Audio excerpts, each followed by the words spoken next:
O que eu vejo hoje nos escritórios de arquitetura, eu trabalho com centenas de arquitetos. O que me chamou a atenção desses arquitetos? É que eles lidam, não especificamente assim, quando eles me procuram, eles lidam com a parte comercial como se ela não existisse. Você já ouviu um escritório de arquitetura ter time comercial? É raríssimo isso, eu nunca vi, tá? Alguém. Geralmente o próprio arquiteto é que encabeça as vendas e o time faz a parte operacional. E essas vendas, elas são encabeçadas, na maioria das vezes, só por indicação. Qual é o problema de tu sustentar um negócio com indicação? Eu não acredito que isso se mantenha a longo prazo. Raríssimas exceções. E nem todo mundo é exceção à regra. Existem escritórios que realmente têm um nome muito consolidado, há muito tempo de mercado, e aí conseguem se manter pelo nome, pelo status que já criaram. Só que isso é difícil de replicar, ainda mais nos dias de hoje.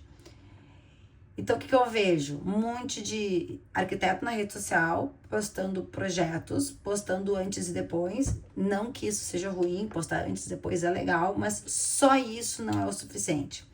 O que me leva para a parte da venda. A venda é o que faz o coração de qualquer negócio pulsar. Se você quer empreender, né, você quer viver da sua arte, do que você acredita, construir o seu negócio, o seu legado, a parte de venda, normalmente, ela é negligenciada pelos arquitetos. Eles saem da faculdade aprendendo a projetar. Eles saem da faculdade aprendendo a criar. Mas não saem da faculdade aprendendo a vender. Não saem da faculdade aprendendo a gerir uma empresa. E aí, leva o segundo erro, que muitos arquitetos saem da faculdade e vão direto fazer algum tipo de ou desenvolvimento técnico na sua área técnica, né, para melhorar a sua técnica de criação, de imagem, de software, ou então vão para a parte de gestão. Aí eles vão lá e fazem curso de gestão. Tem alguns que chegam para mim que já fizeram 3, 4 cursos de gestão. Fernanda, tu tá querendo dizer que curso de gestão é ruim? Claro que não, tô longe de dizer isso. Mas pensa comigo, o que vem antes? Se você não vende, você vai gerir o quê? Um escritório vazio? Um escritório sem clientes? Ou um escritório que só tem cliente por indicação? E a indicação, ela é maravilhosa, ela é muito bem-vinda. Só que, só ela, eu acredito que é um baita de um tiro no pé. Porque tu tá colocando na mão de terceiros, ou seja, tu tá colocando na mão de coisas que você não controla, a coisa mais importante do seu escritório, que é o fluxo de dinheiro entrando em caixa. Afinal de contas, você é uma empresa. E aí entra outra parte da arquitetura, que a arquitetura é arte, mas empresa é negócio, e é gestão e é vendas, né? Eu lembro, teve um mentor meu que comentou, eu achei bem pertinente, que só existem 2 áreas dentro de uma empresa, 2 áreas, né? Aí você pode pensar, mas como existe o RH, o financeiro, o marketing, né, a produção? E eu entendi quando ele falou isso, e para mim ficou muito óbvio, né? Existe o comercial e o suporte ao comercial, simples assim. Então, se você não está fazendo venda, você tem que estar fazendo o apoio à venda. Por quê? Porque a venda é o que faz o negócio girar. É o dinheiro entrando, é o teu fluxo, é o quanto você está crescendo. E aí, conforme você vai, o arquiteto que entende isso e vai olhando para essa parte de venda, naturalmente ele já começa a se destacar. Porque ele começa a entender como gerar valor para aquilo que ele vende. Porque projeto é commodity. O que é commodity? É alguma coisa que eu olho e tem em todos os lugares. Então, se você entrar lá, pesquisar no Instagram, arquiteto em São Paulo, arquiteto no Rio de Janeiro, arquiteto em Santa Catarina, arquiteto, sei lá, em qualquer lugar, você vai aparecer um monte de arquiteto com projetos muito bonitos no feed, com antes e depois bem interessantes. Mas onde que tá ali o diferencial dessa pessoa? Onde é que tá a cereja do bolo? Onde é que tá... Por que eu vou contratar essa pessoa ao invés da outra pessoa? Então, o arquiteto que normalmente ele começa a se desenvolver em vendas, que é o caso dos meus alunos, eles começam a entender que gerar valor é desde a captação do cliente. Aí é o outro, né? aspecto que eles se destacam. Por quê? Porque eles vão atrás dos clientes deles, né? Eles vendem por indicação, claro que vende, lembra? A indicação é sempre bem-vindo, mas eles não dependem da indicação para vender. Então, uma das métricas que eu gosto muito na mentoria, quando eu começo a trabalhar com os arquitetos, é o quanto de cliente está vindo por captação ativa e o quanto continua vindo de indicação. Eu gosto que esse número dobre, tipo assim, aqui está o número de pessoas que vieram por indicação, só que aqui está o número de pessoas que eu consigo captar. Por quê? Porque mesmo que eu fique sem as indicações, eu tenho lá um fluxo de gente que eu aprendi a captar, aprendi a conectar e aprendi a gerar valor para ele efetivamente comprar de mim. E o gerar valor na arquitetura é o pulo do gato, né? É o que faz diferenciar realmente um arquiteto comum, mediano, medíocre, de um arquiteto desejo, de um arquiteto marca, de um arquiteto branding. Por quê? Porque o gerar valor, o preço de serviços, a precificação de projeto, ela é extremamente subjetiva. Extremamente subjetiva. Então, por exemplo, um mesmo arquiteto, né, arquitetos para um mesmo projeto podem cobrar, né, 70 mil ou 7 mil reais, nessa ordem. 30 mil ou 5 mil. 40 mil ou 3 mil, que eu já vi arquiteto cobrando isso. Quem tá certo? O que cobra 70, 40, 30 ou o que cobra 3, 2, 5? A questão é que não tem muito certo, não tem muito errado. Tem é fazer conta. Né? Um arquiteto que cobra lá um projeto, tá, de um apartamento de 100 metros quadrados, 5 mil reais, esse arquiteto, cara, nunca contrataria esse arquiteto. Não contrata esse arquiteto. Porque ele erra em pontos básicos do negócio dele. Básicos. Como, por exemplo, fazer conta. Ele não sabe fazer conta. Porque pensa comigo. Se tu tem uma empresa, tu tem um negócio, né? Um escritório de arquitetura. Eu preciso ter, né? Por mais que você trabalhe home office, tem a questão do espaço, tem uma internet, tem os programas, tem os softwares, tem as licenças, tem a tua equipe, tem a tua hora trabalhada, tem um contador, toda empresa tem que ter um contador, tem emissão de nota fiscal, então tem aqueles custos básicos, luz, água, enfim, tem aqueles custos básicos que é para manter o negócio. E mesmo que seja home office, mesmo que esses custos sejam baixos, não vai ser tão baixo a ponto de você cobrar um projeto 3, 5, menos de 10 mil reais. Por quê? Porque pensa comigo, quantos projetos esse arquiteto tem que vender para sustentar o negócio dele? Tá? Então eu gosto muito de trazer essa parte esse arquiteto que se vende, né? Mas eu vou te entregar tudo, porque eu sou excelente, eu aconteço, eu cuido dos meus clientes. Mas cobra muito barato, você não tem como cuidar desse cliente, porque você vai ter que ter vários outros projetos andando ao mesmo tempo para poder sanar o seu custo, quiçá pagar o teu prolabore. Se eu tenho muitos projetos ao mesmo tempo, qual é o meu nível de atenção para cada cliente? Ele não pode ser alto. Não consegue fazer isso. Ainda mais no nível de trabalho que é o que o arquiteto entrega. Né? Que vai muito além só de um projeto.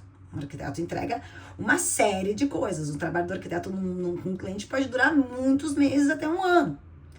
Então, como é que eu vou sustentar isso cobrando do meu cliente 3, 5 mil reais, 10 mil reais? Eu preciso de um nível de entrega e de excelência para continuar gerando valor, para ele lá na ponta conseguir ainda me indicar, que eu consiga ter dedicação para ele. Se eu tenho dedicação, eu tenho tempo. E se eu tenho tempo, eu tenho que cobrar mais caro. Por quê? Porque eu vou ter menos clientes, me dedicando mais, entregando mais, dando mais atenção, conseguindo acompanhar mais o processo, continuar vendendo. Por favor, não parem de vender. Então, continuar vendendo e fazendo o que aquele cliente quer, atendendo a expectativa daquele cliente que pagou mais alto o projeto. Então, esse é um caminho que eu gosto na arquitetura. Podem chamar de escritório boutique, pode chamar do que você quiser, mas eu acho que é um negócio sustentável, porque é um negócio que não depende de tantos clientes, mas o valor agregado é tão alto que o cliente enxerga e paga isso, e você consegue se dedicar e entregar um trabalho muito mais coerente, consegue crescer time, crescer equipe e continuar vendendo, adivinha, para clientes semelhantes a esse que pagou mais alto. E a indicação desse cliente também vai vir semelhante ao que ele pagou. Ou seja, é o ciclo da riqueza. Eu gosto muito de lidar com arquitetos que já entenderam essa sacada de que não é sobre volume, mas é sim sobre o nível de excelência que você entrega.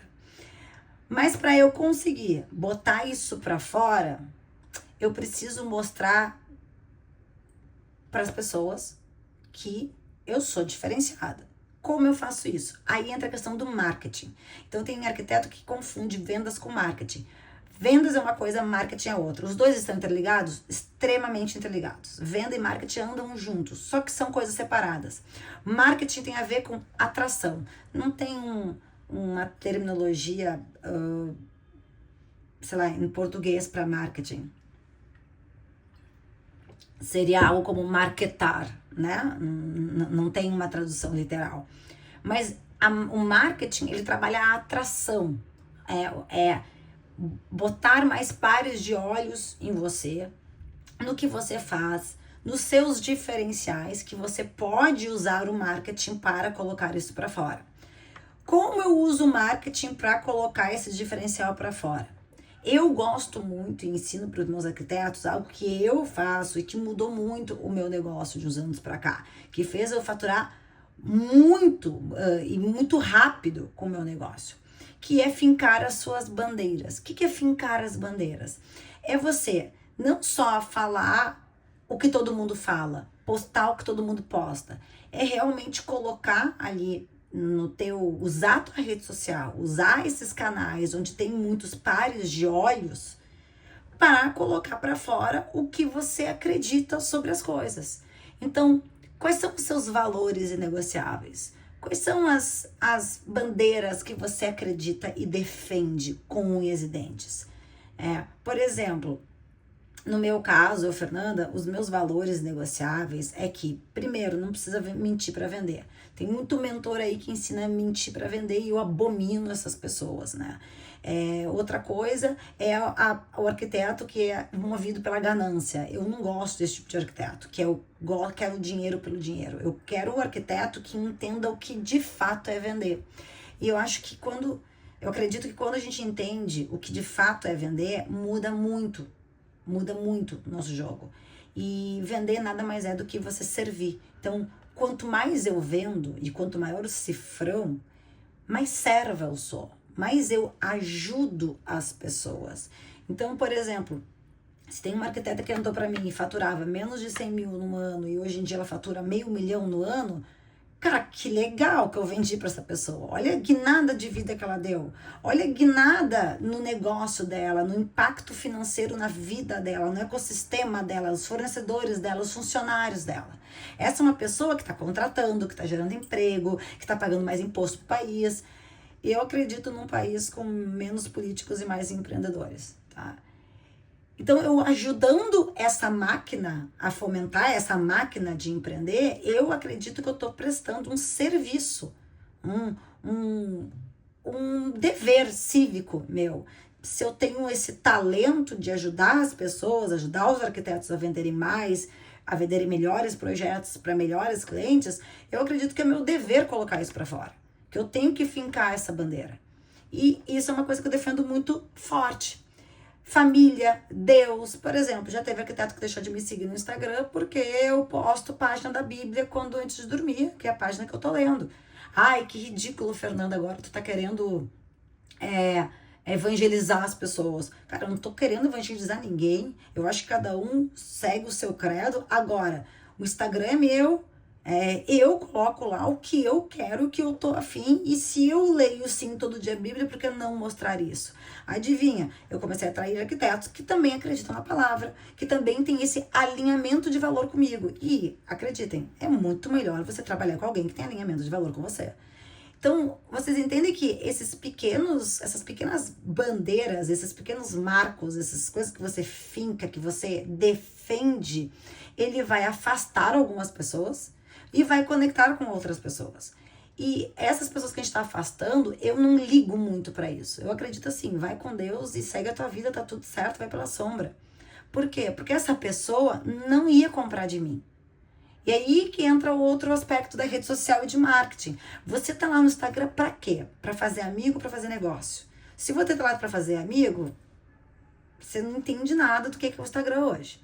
O Instagram é muito mais que uma rede de entretenimento. E eu falo do Instagram que é a minha rede preferida, tá? Eu tenho YouTube, tenho LinkedIn, eu tenho TikTok, que eu tô desenvolvendo mais agora. Mas o Instagram é ainda o meu braço mais forte. E eu vejo lá que o Instagram é uma máquina de vendas. É um lugar onde tem muita oportunidade de negócio. E se você não está aproveitando isso, tem alguma coisa que você está fazendo errada, tem alguma coisa que você não está vendo. Então tem que colocar luz nisso. Então o marketing de atração, ele funciona quando você finca suas bandeiras. Só que para fincar suas bandeiras, você tem que ter clareza de duas coisas, dois aspectos. Um, quem você é, o que você gosta e o que você não gosta. E ter a coragem de defender isso para quem quer que seja. E segundo aspecto, saber para quem você vende. Para quem que você projeta. Para quem que tu faz interiores. Porque você não vende para todo mundo, né? Quem tenta vender para todo mundo não vende nada para ninguém. A verdade é essa. Então, o que que você faz que te diferencia? Para quem que tu projeta? E que valores tu defende com unhas e dentes? Quanto mais você colocar isso para fora, em conteúdos, nos stories, e falando e vivendo a sua vida, mostrando que você vive o que você prega, isso gera uma autenticidade muito grande no teu marketing. Quando eu consigo gerar autenticidade, eu gero mais atração, eu gero realismo. E é isso que a gente procura num profissional quando a gente está contratando. Quem é essa pessoa por dentro? Quem é essa pessoa da qual eu me identifico? Quem é essa pessoa que eu vou contratar para cuidar da minha casa? Para arquitetos que estão acostumados a fazer projetos residenciais, comerciais, cara, é mais um projeto, tá? É mais um apartamento, é mais uma casa.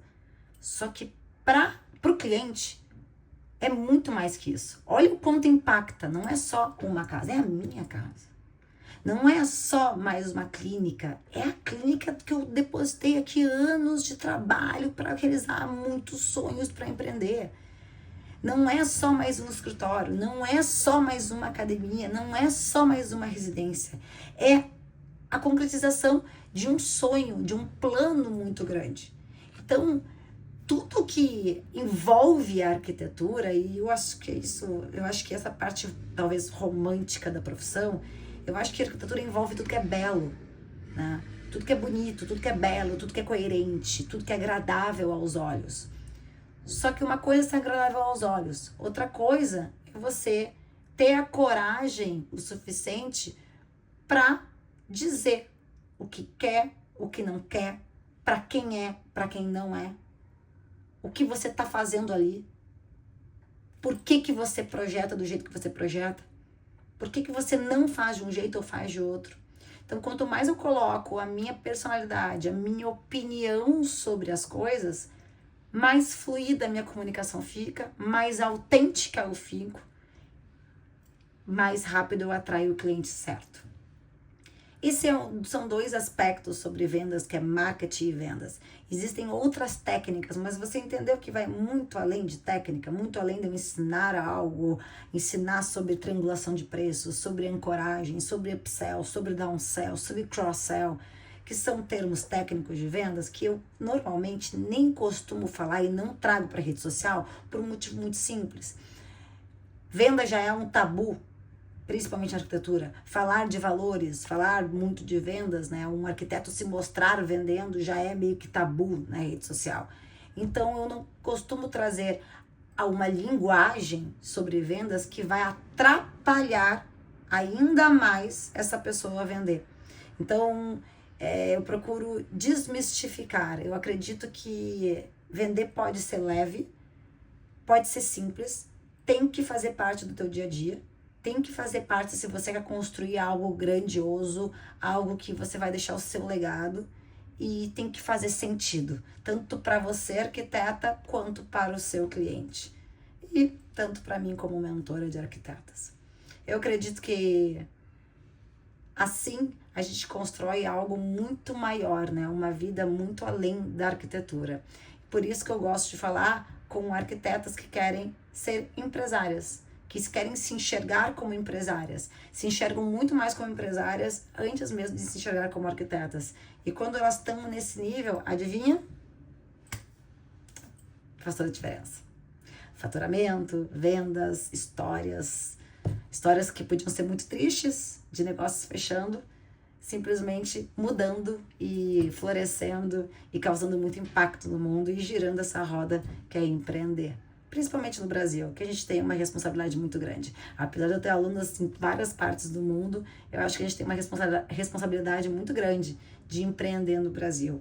Um país com muitos problemas, normalmente é um lugar com muitas oportunidades. Então, é uma questão de olhar o copo meio cheio. Fez sentido para você esse vídeo? Espero que sim. Isso foi um desabafo sobre vendas, marketing e o que eu acredito que a arquitetura pode representar na sua vida. Até o próximo.